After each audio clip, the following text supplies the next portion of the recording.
You see, they only use 2 keys. Every machine they sell, whether it's in New York, California, Alaska, Hawaii, uses these same 2 keys. Okay? That doesn't give me much confidence in their physical security. So, what about the tamper-evident seals? That's another layer, right? ES&S's hardware, the touchscreens and the optical scanners, use 3 different kinds of removable media. They use CF cards, they use PCMCIA cards, and they use zip disks. And Ohio's elections procedures specifically state that once that media is inserted into the slot has to be covered with one of these tamper-evident seals. So how good are they at detecting evidence of tampering? Here's your chance to earn a t-shirt. Somebody give me a way to remove these seals undetectably. Okay, wait, one at a time. I've got a couple t-shirts to give out. Steam works great. WD-40 is another really good one. Come get your t-shirts, guys. That's like the WD-40. So, you know what else works really well is cold.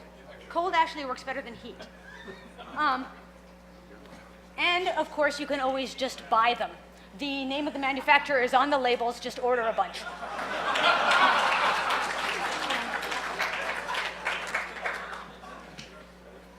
But notice that the label is over the CF slot, but there's nothing protecting that port.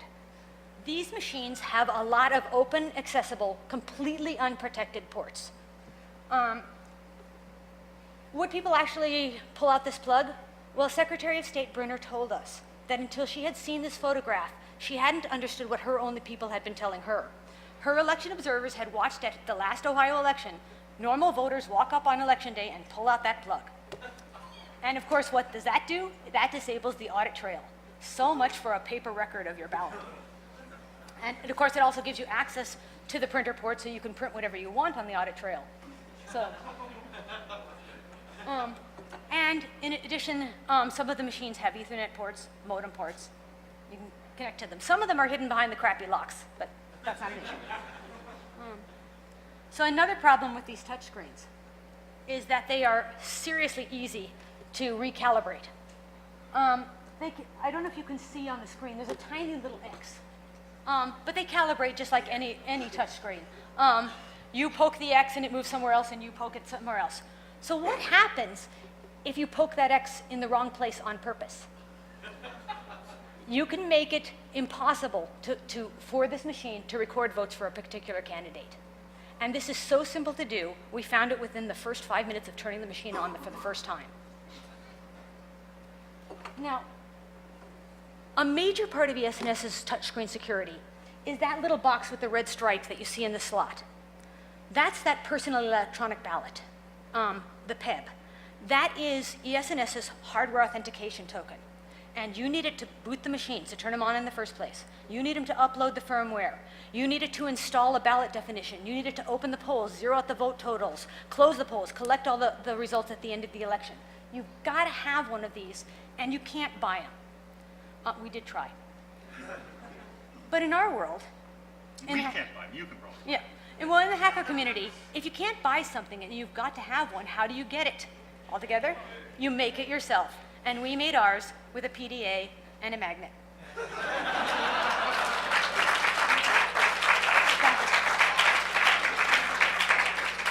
So there's a photo of Micah turning all of the passwords to Everest.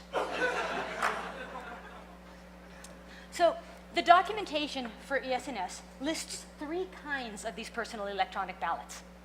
The first one is a blue one, and that's a voter PEB, and that allows one voter to cast one ballot.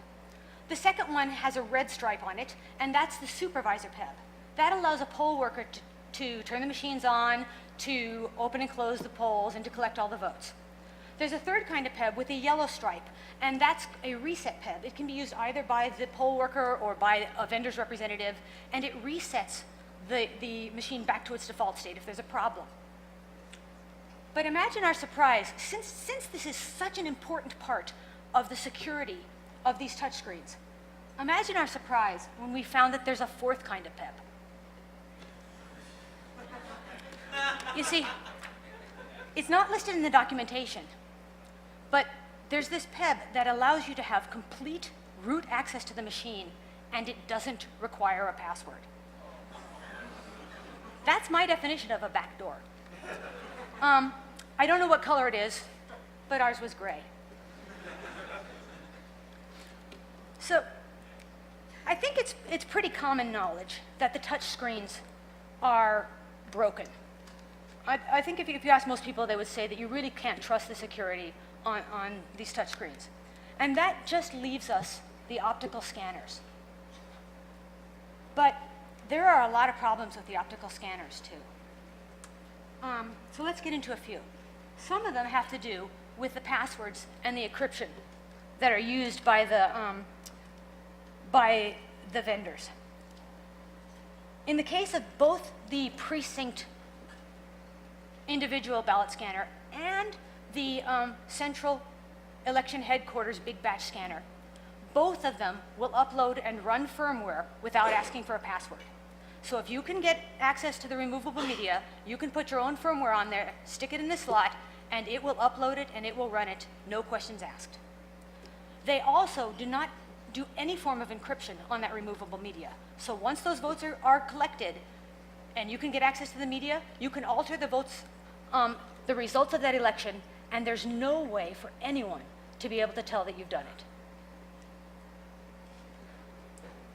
So here's a picture, by the way, of the big batch scanner running our Everest firmware. So what about the paper ballots? I mean, that's pretty much all that's left us. Well, there are problems with that too.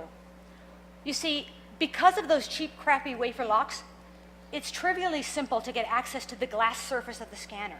So all you have to do is open the scanner up and put a Post-it down where you don't want the votes to be counted. Paint something reflective, nail polish or something on it. And then, of course, it's trivially simple to forge the paper ballots as well. The paper ballots rely for their security on something called non-read ink.